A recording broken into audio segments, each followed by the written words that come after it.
دوستانو ډېری سیمې لا هغه دي چې هغه پخوانیو دودونو فرهنګونه یې لا ژوندي ساتلي دي. دغه سیمې کې لا هم مثلا په خرو په غویو کلبې ویل کېږي.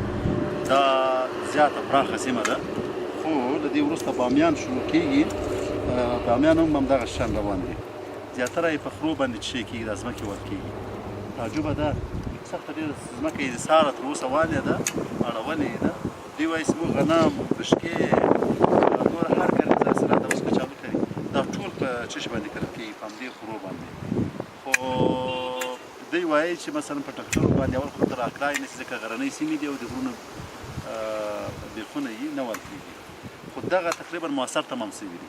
دا کسان وایي چې دا د پلرونو همدغه دود و فرهنګو د پاتې په تقریبا په سلونو کلونو باندې کېږي.